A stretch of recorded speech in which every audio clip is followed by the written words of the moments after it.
आज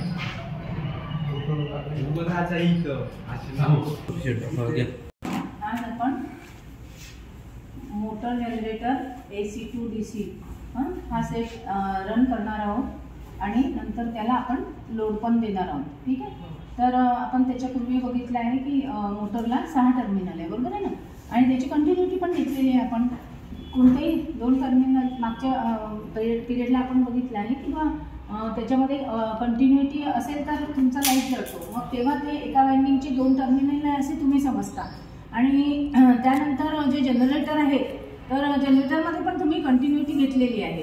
तर जनरेटरमध्ये आर्मेचरचे जे 2 टर्मिनल आहे त्याच्यामध्ये तुमचा लाईट ग्लो झाला होता आणि जे 2 टर्मिनल फील्डचे आहे त्याच्यामध्ये लाईट तुमचा कमी ग्लो झाला होता. ठीक आहे. तर अशा प्रकारे तुम्ही याचे मोटरचे आणि जनरेटरचे जे टर्मिनल आहेत ते चेक केलेले आहे आणि आज आपल्याला त्याचे व्यवस्थित कनेक्शन करायचे. आता पहा, हे पॅनेल आहे, याच्यावरती सर्व मीटर लागलेले आहे.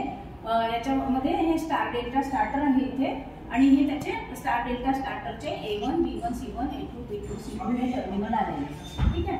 आता हे जे आहे हा RYB हा 3 फेजचा सप्लाय आपण इकडे दिलेला आहे. ठीक आहे. 3 फेजचा सप्लाय इथे दिलेला आहे. तर आपण जेव्हा MCB ऑन करू तेव्हा हा सप्लाय आपल्याला L1 L2 L3 या टर्मिनलला इकडे मिळणार आहे.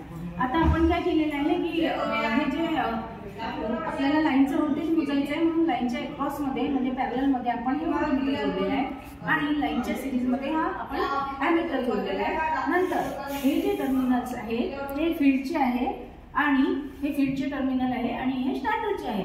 तर आपण काय केलेलं आहे की इथले जे फील्डचे टर्मिनल आहे, समजा हा A1 हा आपण या A1 ला दिलेला आहे, त्यानंतर हा जो A2 आहे हा आपण इकडच्या A2 ला दिलेला आहे. अशा प्रकारे आपण हे नंतर B2 जो आहे हा या B2 ला दिलेला आहे.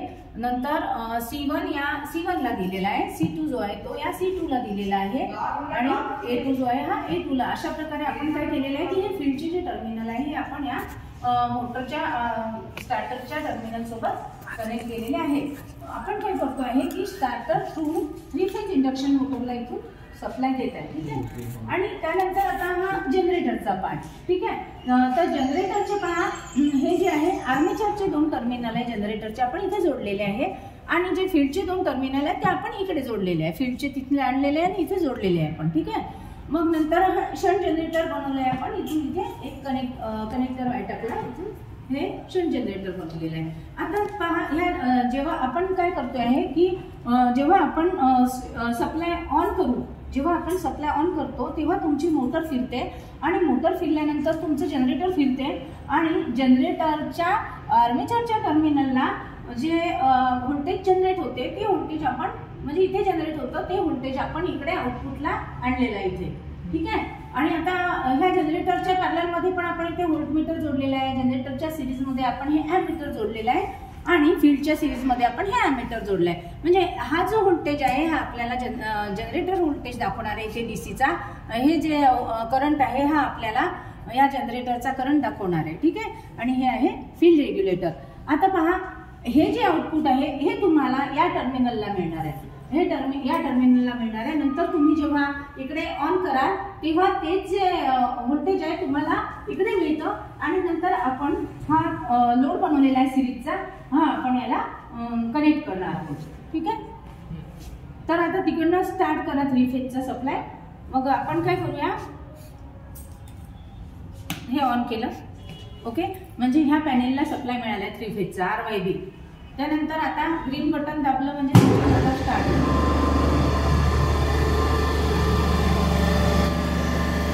आता मोटर स्टार्ट झालेली आहे तुमची. ठीक आहे.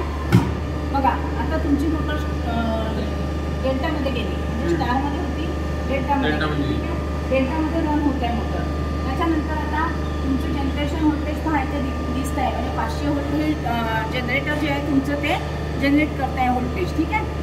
आता तुम्हाला हे समजलं आहे की मोटर आपण काय केलेली आहे स्टार्ट आणि ती रन पण होत आहे. ओके. आता तुम्हाला लोड करायची आहे मोटर म्हणजे जनरेटरला. तर आपण इथे ऑन करा.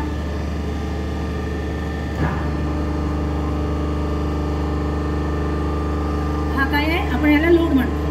ओके. आपण लोड दिलेला आहे